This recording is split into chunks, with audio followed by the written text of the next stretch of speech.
and elevated uncertainty about the economic outlook, largely reflecting trade policy concerns. It remains to be seen how these developments might affect future spending and investment. In our summary of economic projections, the median participant projects GDP to rise 1.4% this year and 1.6% next year, somewhat slower than projected in March. In the labor market, conditions have remained solid. Payroll job gains averaged 135,000 per month over the past 3 months. The unemployment rate, at 4.2%, remains low and has stayed in a narrow range for the past year. Wage growth has continued to moderate while still outpacing inflation. Overall, a wide set of indicators suggests that conditions in the labor market are broadly in balance and consistent with maximum employment. The labor market is not a source of significant inflationary pressures. The median projection for the unemployment rate in the SEP is 4.5% at the end of this year and next, a bit higher than projected in March. Inflation has eased significantly from its highs in mid-2022, but remains somewhat elevated relative to our 2% longer run goal. Estimates based on the Consumer Price Index and other data indicate that total PCE prices rose 2.3% over the 12 months ending in May, and that, excluding the volatile food and energy categories, core PCE prices rose 2.6%. Near-term measures of inflation expectations have moved up over recent months, as reflected in both market and survey-based measures. Respondents to surveys of consumers, businesses, and professional forecasters point to tariffs as the driving factor. Beyond the next year or so, however, most measures of longer-term expectations remain consistent with our 2% inflation goal. The median projection in the SEP for total PCE inflation this year is 3%, somewhat higher than projected in March.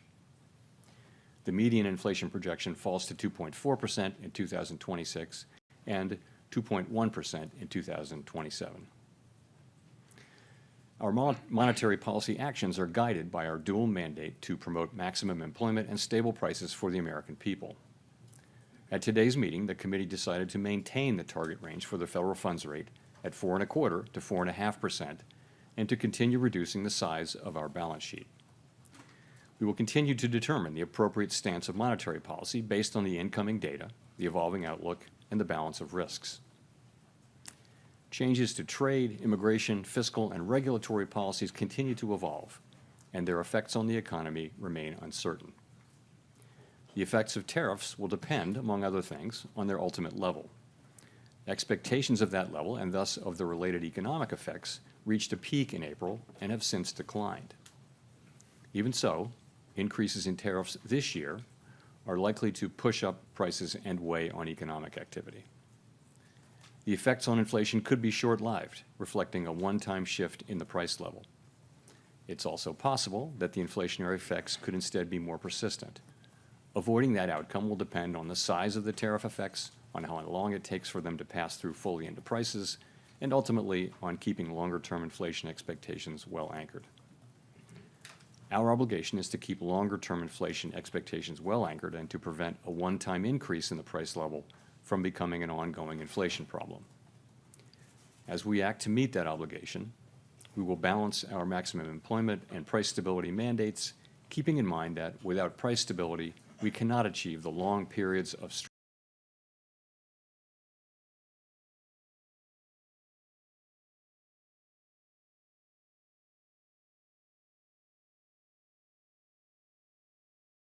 labor market conditions that benefit all Americans. We may find ourselves in the challenging scenario in which our dual mandate goals are in tension.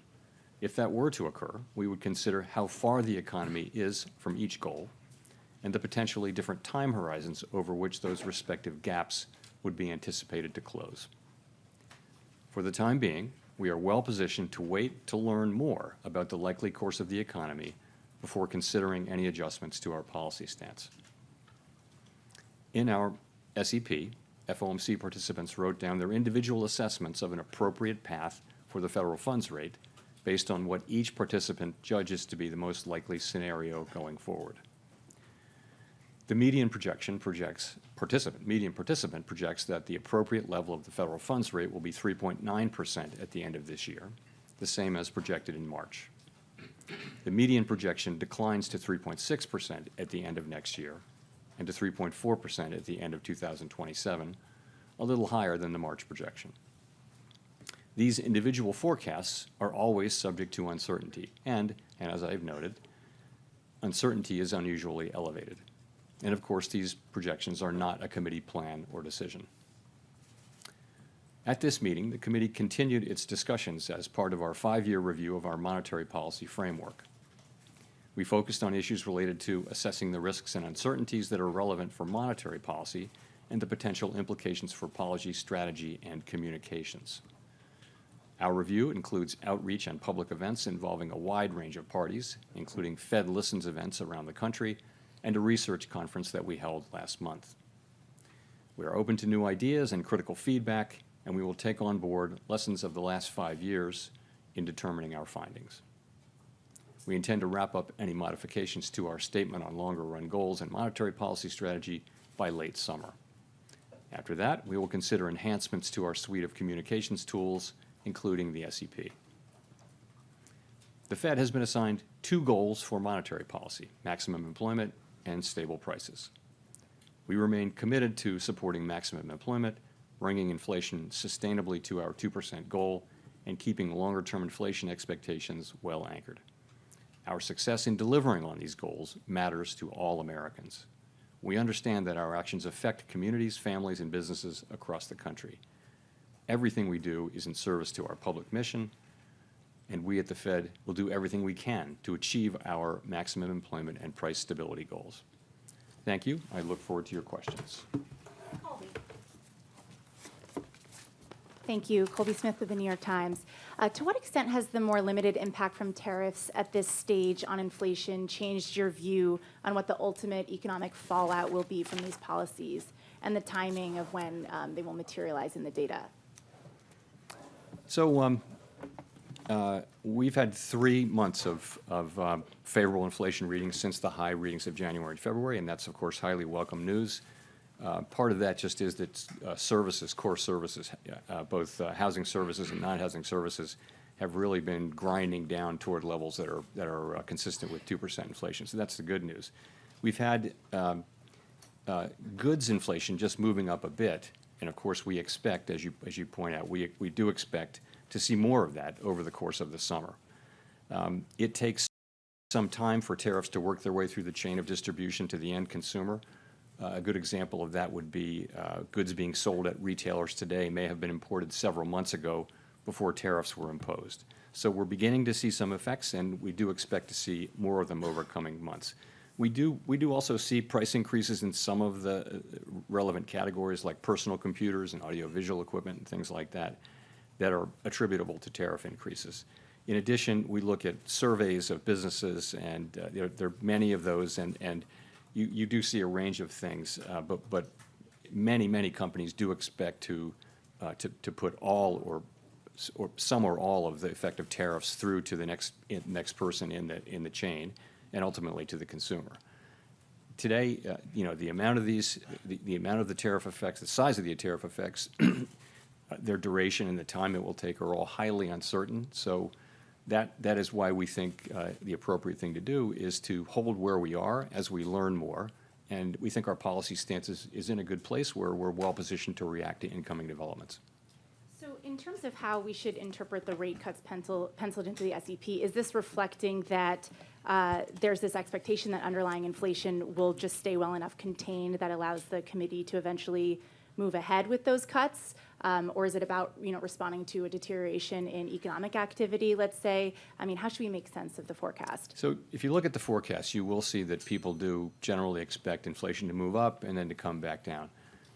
But we can't just assume that. Of course, we don't know that. And our job is to make sure, one of our jobs is to make sure that a one-time increase in inflation doesn't turn into an inflation problem.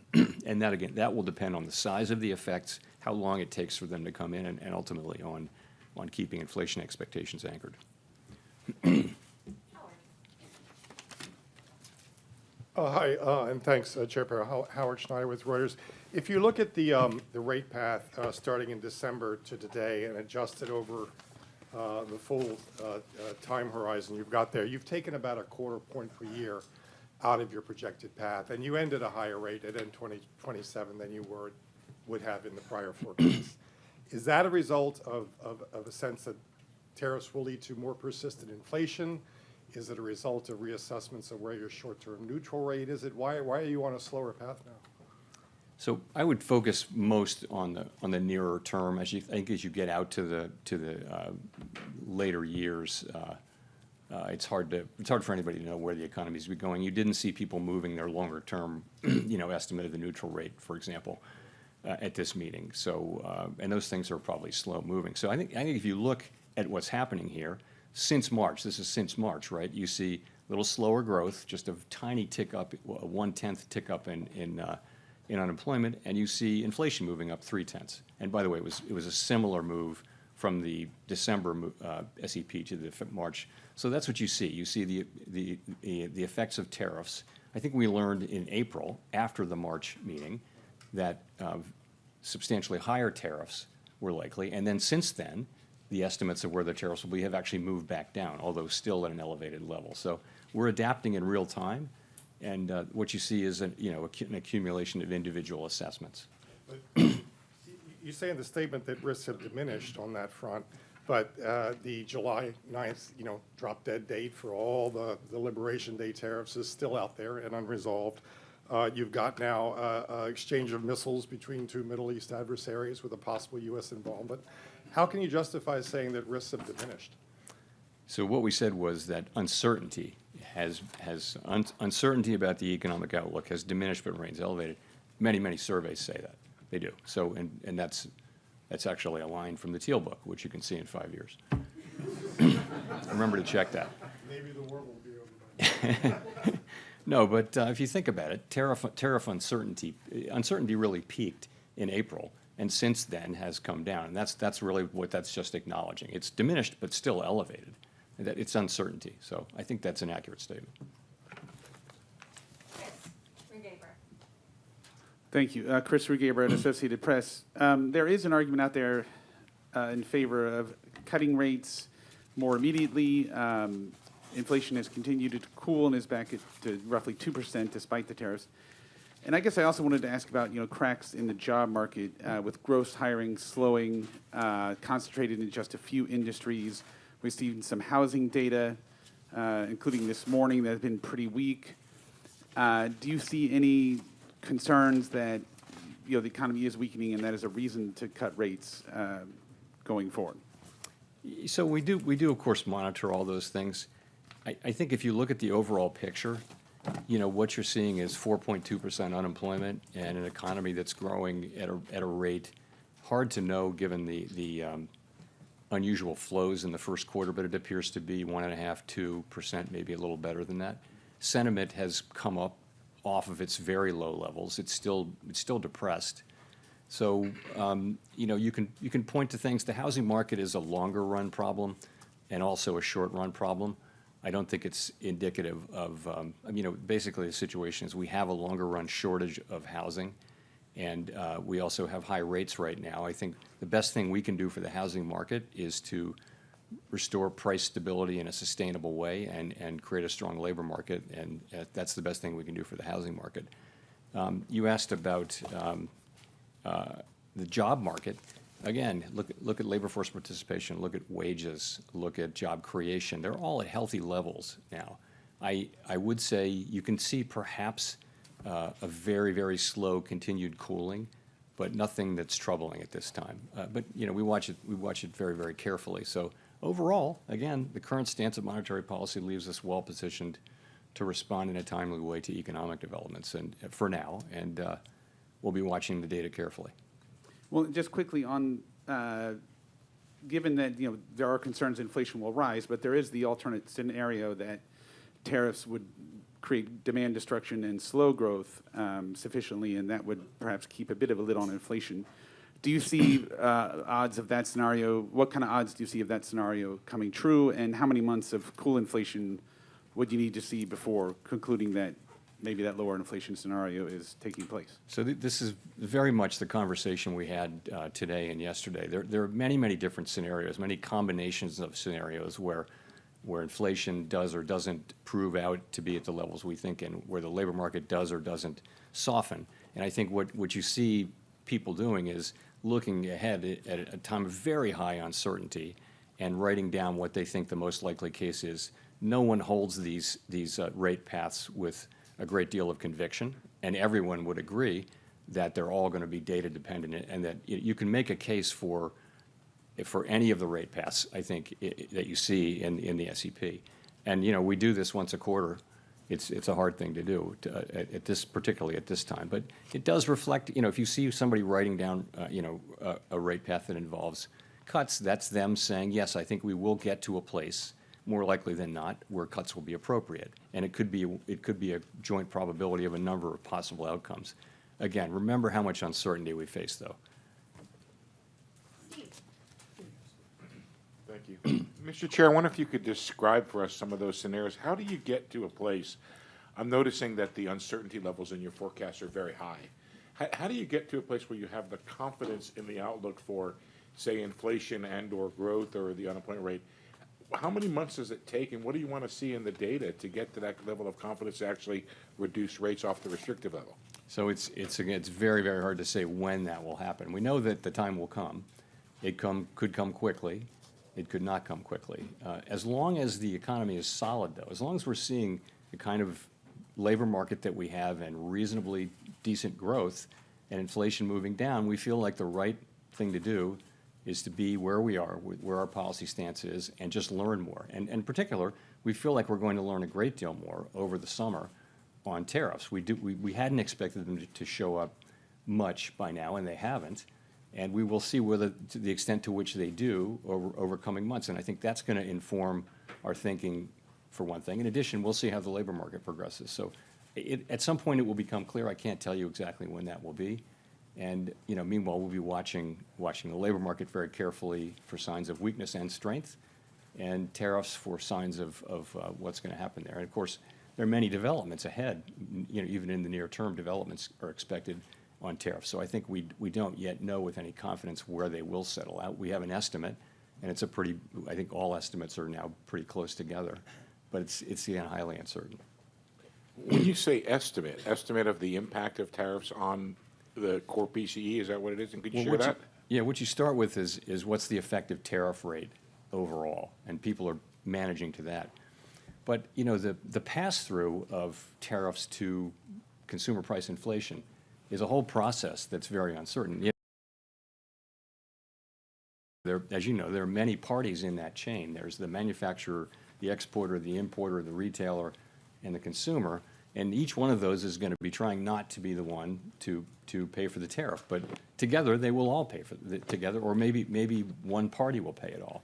But that process is very hard to predict. And we haven't been through a situation like this. And I think we have to be humble about our ability to forecast it. So that's why we need to see some actual data to make better decisions. We'd like to get some more data. And again, in the meantime, we can do that because the economy remains in solid condition.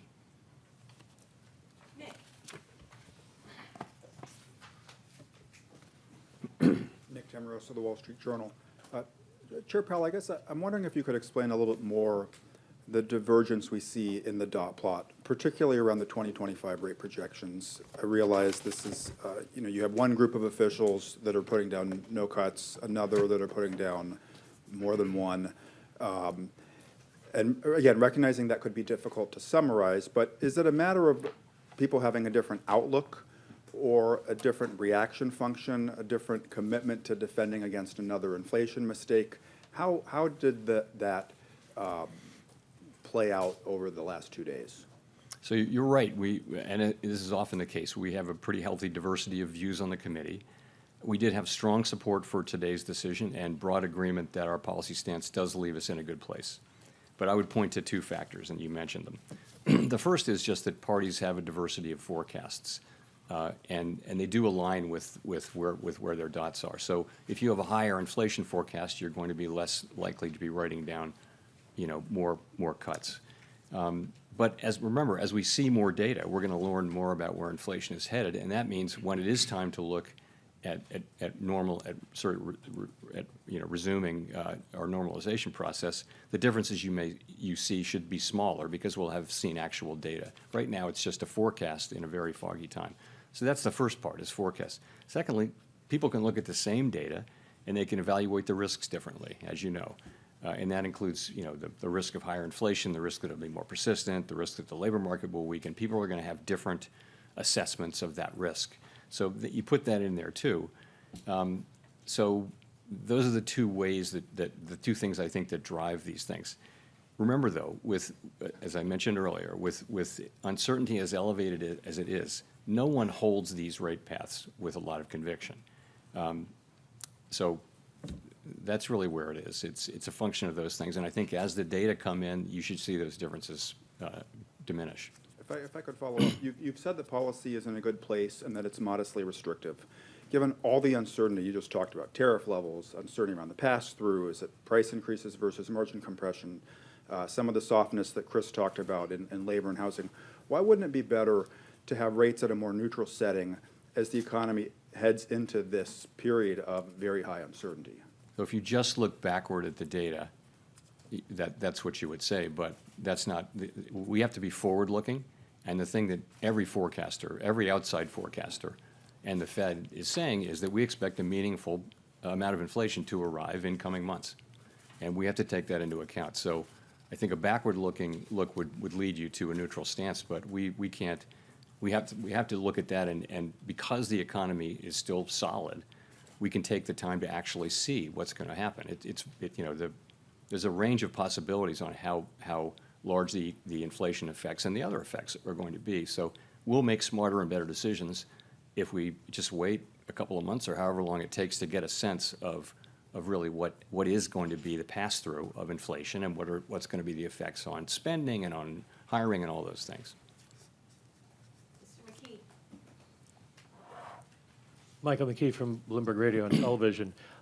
Your friend down at 1600 Pennsylvania Avenue continues to lob insults in your direction, and I'm wondering, given now that the Supreme Court has maybe carved out the Fed from some of the legal implications of that, whether this is just noise that the markets and everybody should ignore until your term is up, or whether you worry that it could lead to more pressure on confidence on Wall Street, on consumers, about the outlook for the economy.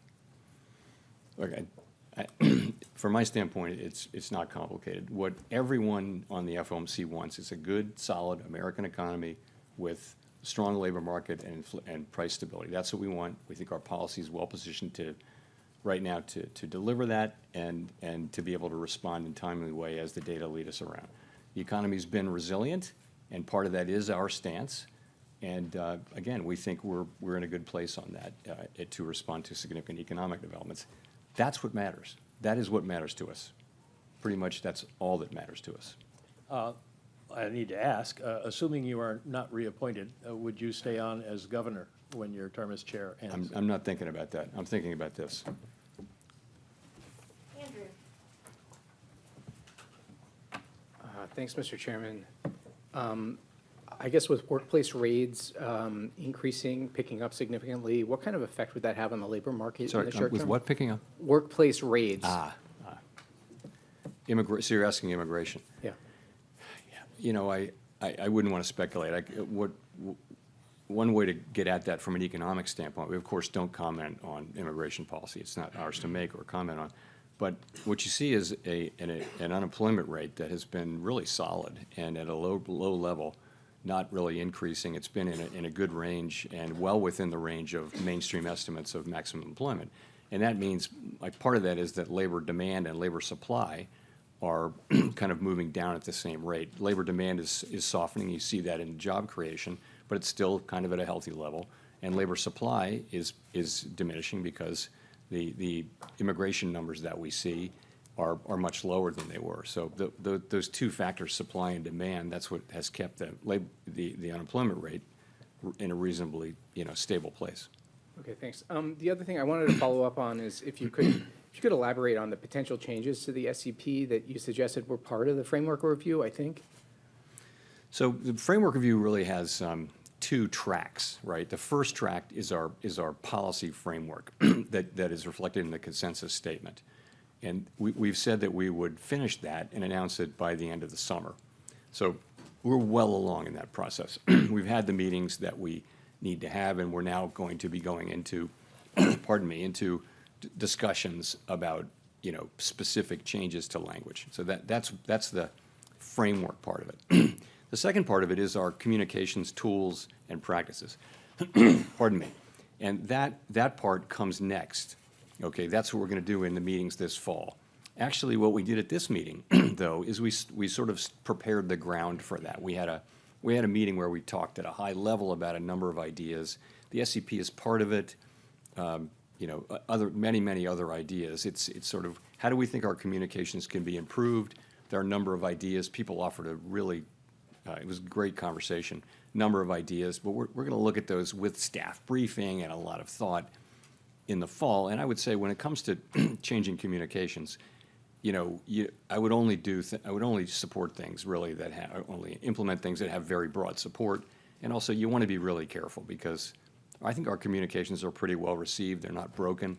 So more is not necessarily better, but better is better. So we're going to be looking at ways to do things that will improve the clarity of what we do for the benefit of the public.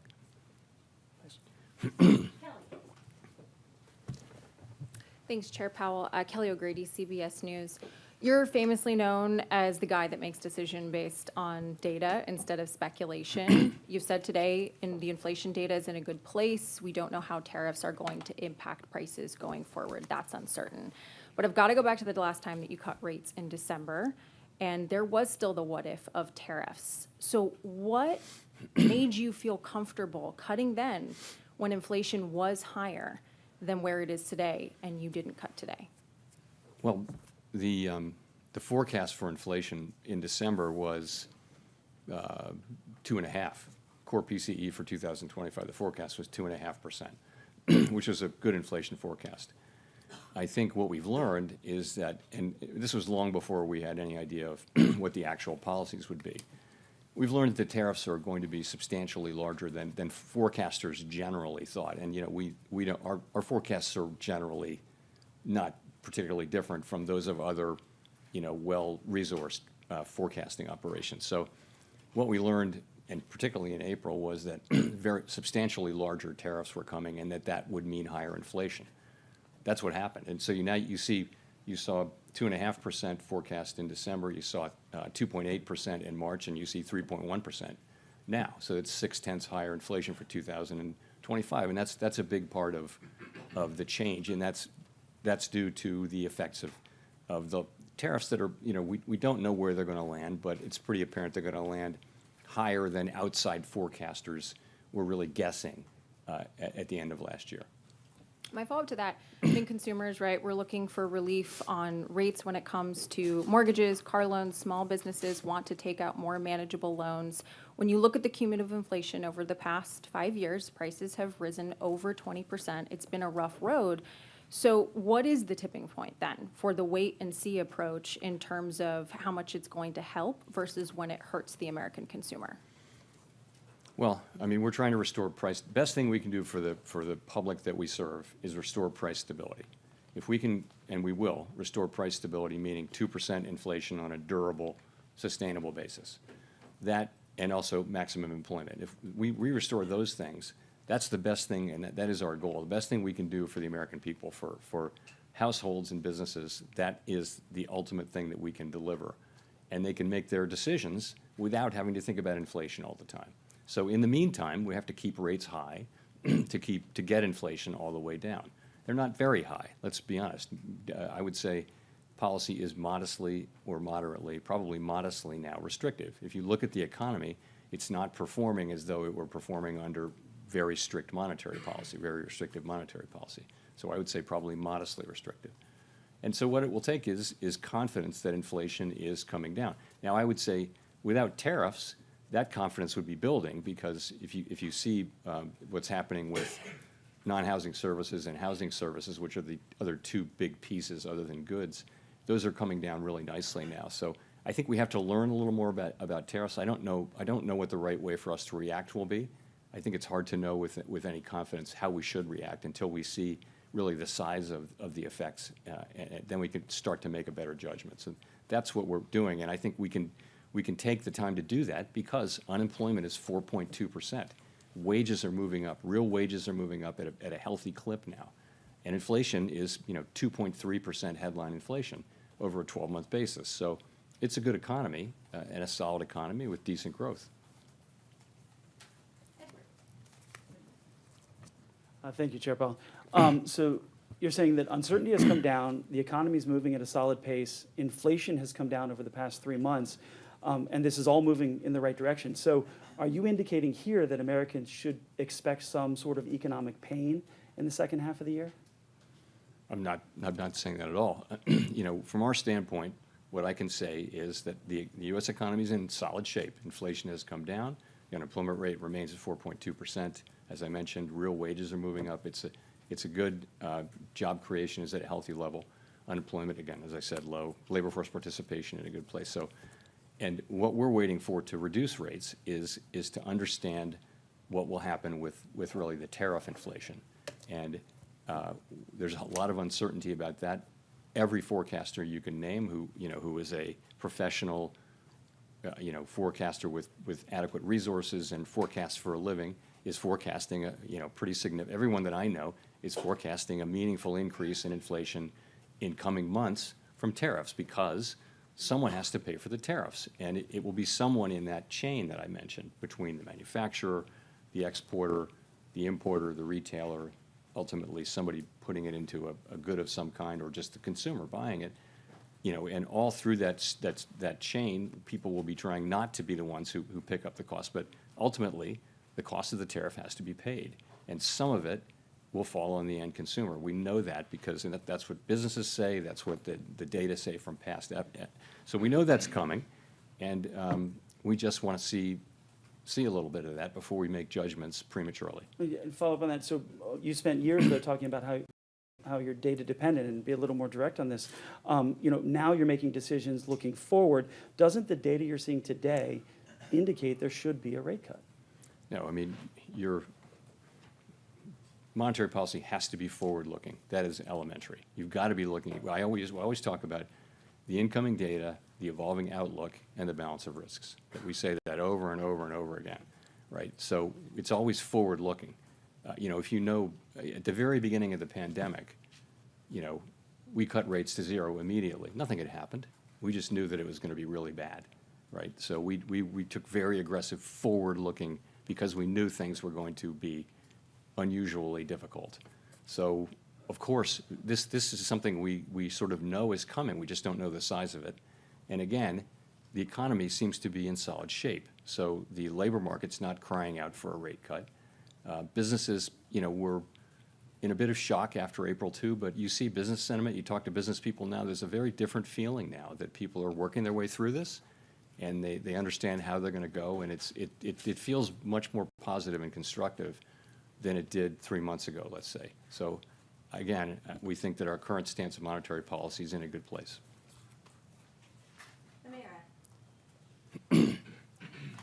Thank you. Amara Mokwe with Bloomberg.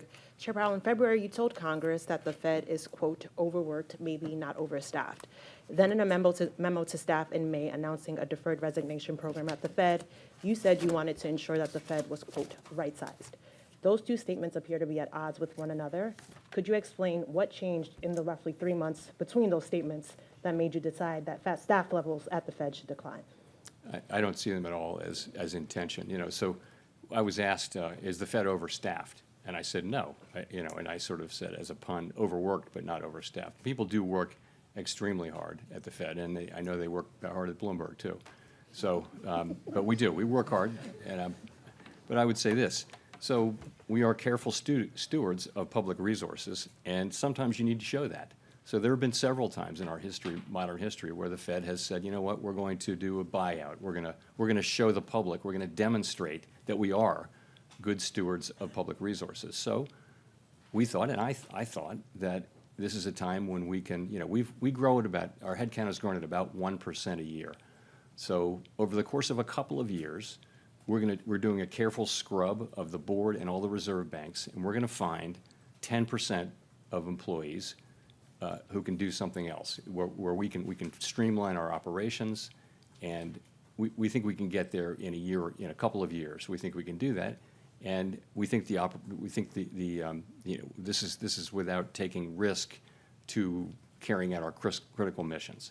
So this is something you do very carefully, thoughtfully, and you do it, again, respecting that we have critical missions to carry out. I've had experience, a lot of experience in my prior careers, with headcount reductions and things like that, and this is how you do it professionally. You do it carefully, thoughtfully, with a lot of planning, and you do it over a period of time. And I think the Fed will be fine. I think no one will notice any decline in our ability to carry out our missions. And I think it's just us wanting to demonstrate to the public that we are actually good stewards of their resources. We're effectively wiping out 10 years of headcount growth with this. So, I mean, we wanted to show that, that we're good stewards. How is progress on reducing headcount going so far? Are you on track to meet the goal? We're just at the very beginning. As you know, we're doing a buyout program. We're gonna hit that goal. I think many organizations find that they can do this. You don't want to do it every year or anything, but you can do it at intervals, and you wind up not interfering with your ability to perform your jobs.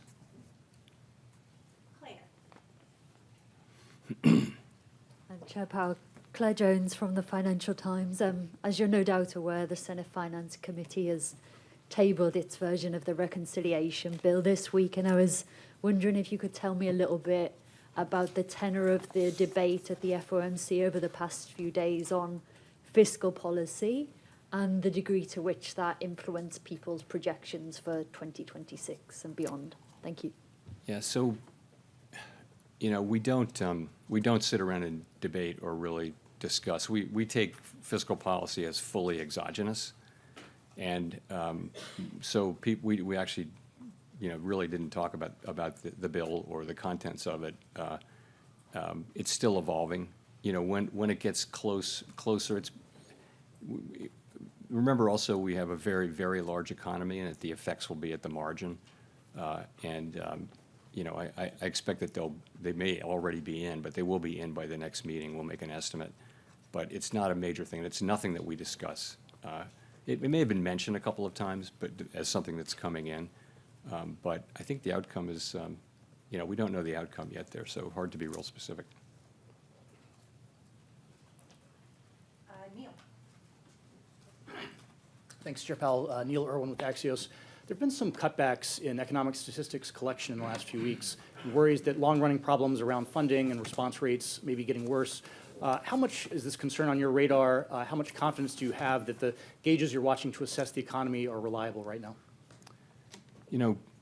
Two things. One, the data we get right now, we can do our jobs. I'm not concerned that we can't do our jobs. That's not the point. The point really is that we are starting to see layoffs and important gatherers of data are saying that they're having to cut back on the size of their surveys. That's going to lead to more volatility in the surveys. I think we should take a step back and, from our standpoint, and I think the standpoint of businesses and governments and everyone, having really good data on the state of the economy at any given time is a huge public good. It helps, just doesn't help the Fed, it helps the government, it helps Congress, it helps the executive branch. More importantly, really, it helps businesses. They need to know what's going on in the economy. The United States has been a leader for many, many years in this whole project of measuring and understanding what's happening in our very large and dynamic economy. And I hate to see us cutting back on that, because it is a real benefit to the general public that people in all kinds of jobs have the best possible understanding of what's happening in the economy and hence what's likely to happen. It's very hard to measure what's going on in the U.S. economy. If you read, there was a book called, it's really remarkable how many things you need to understand to estimate U.S. GDP. Very, very difficult, and it's so important that we get it right. I just would say it's not a place to I would want to keep investing in that, for the good of the general public. Victoria.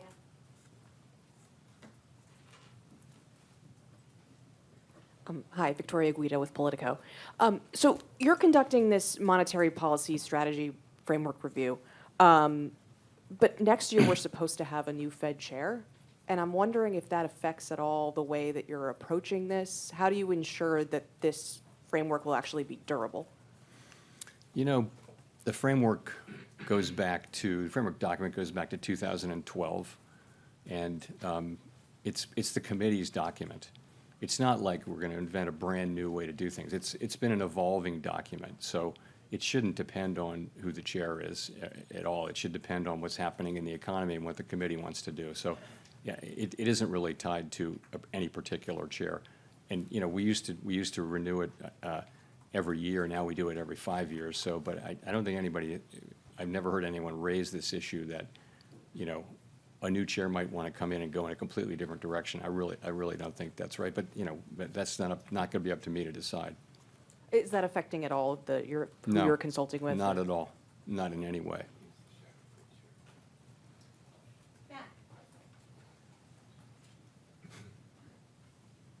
Thank you. Chair Powell, Matt Egan from CNN. Relatively low gas prices this year have helped drive down inflation in recent reports, but that trend is starting to reverse given the crisis in the Middle East.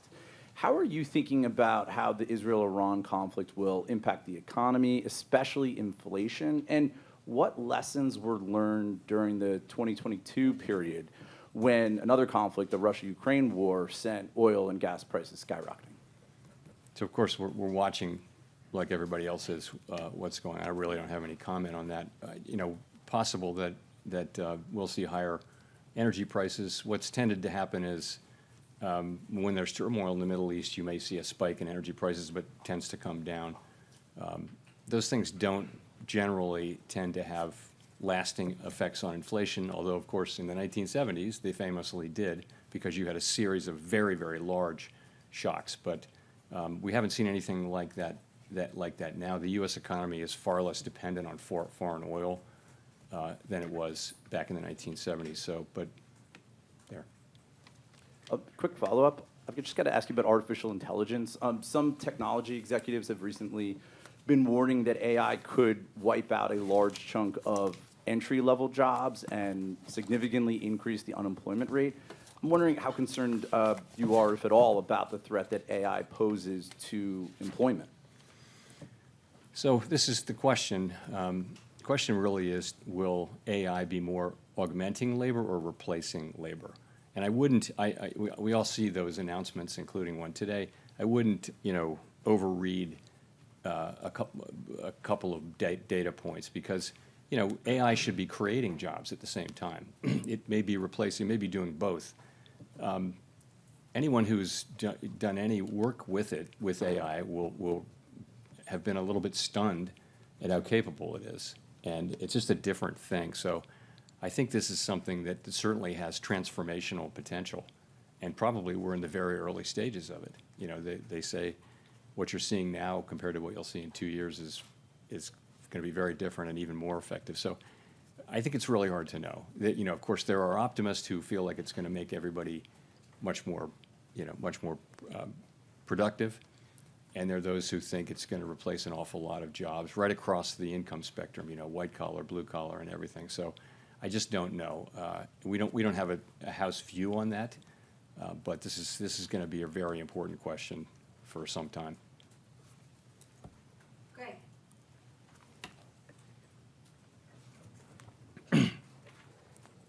Thank you. Greg Rapp from MarketWatch. I was wondering if you could step back a little bit, Chair Powell. There's a spate of articles and a lot of op-eds now in the newspapers saying that the U.S. economy and the global economy is going through this profound change, akin to the end of the Bretton Woods era in the 1970s.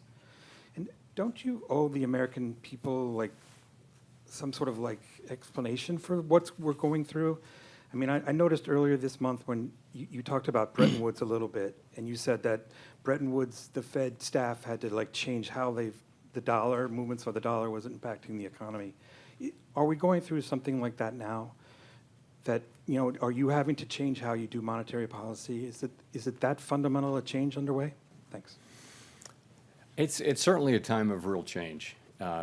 You know, from a geopolitical standpoint, from a trade standpoint, from an immigration standpoint, you see this not just here but everywhere. So there's quite a lot going on.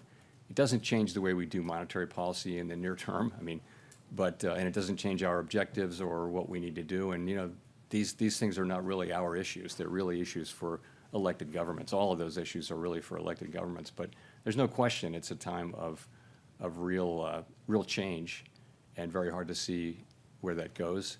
You know, will it be? There have been many things written about how it's going to be a more inflationary time. That's possible. It's not guaranteed. You know, AI could cut in the very other direction. AI could make people much more productive and push in the other direction. I don't know though. So, but you're right. But honestly, our focus is a much more practical one, and that is how do we keep inflation low and employment high in the near term. That's really what we're about. Mark.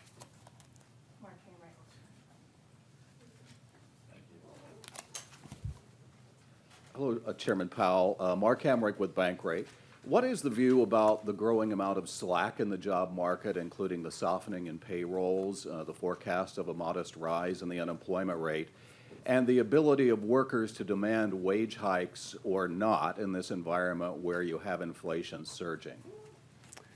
You don't really see unemployment going up. You don't see increased slack really. I mean, at the margin, remember you're at 4.2% unemployment. That was for many years, that was a extremely low level. It happens to have come up off of an even lower level as we came out of the pandemic. We were as low as 3.4%, but 4.2% is probably at the low end of estimates of the longer run, you know, sustainable level of natural rate of unemployment.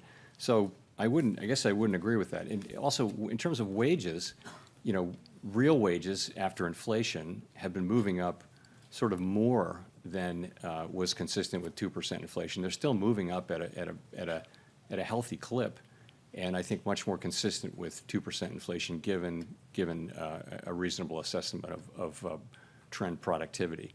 So it's a pretty good labor market.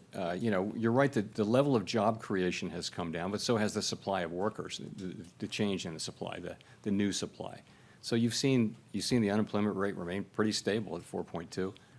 It's been as high as 4.3, but you know, those are good numbers. So it's a pretty good labor market. There's a more concerning thing is there are not a lot of layoffs, but there are not a lot of job creation. If you're out of work, it's hard to find a job, but very few people are being laid off at this point. So that's an equilibrium we watch very carefully, because if there were to be you know, significant layoffs and the job finding rate were to remain this low, you would have an increase in unemployment fairly quickly. But that hasn't happened. It really hasn't happened. The U.S. economy has defied all kinds of forecasts for it to weaken, really over the last 3 years. And it's been remarkable to see just again and again when people think it's going to weaken. Now, eventually it will, but we don't see signs of that now. Go to Jean for the last question. Hi, Chair Powell. Jean Young with MNI Market News. There's been a lot of talk about cuts. I wanted to ask you, why do you think there are no forecasts for rates to rise or even to stay where they are next year, given that the projection for inflation is to rise to 3%, and there's a lot of there's some skepticism over whether those price hikes will be a one-time event? So there are a number of people on the committee who wrote down no cuts this year, but some cuts next year. So, I think, you know, people are writing down their most likely path, right? They're not saying there's zero possibility of other things. Really, think of it as the least unlikely path in a situation like this where uncertainty is very high. I think, again, people write down their rate paths, and they do not have like a really high conviction that this is exactly what's going to happen over the next 2 years. No one feels that way about their rate path. They feel like, what am I going to write down? I mean, what would you write down? It's not easy to do that with confidence. So I would just say it that way.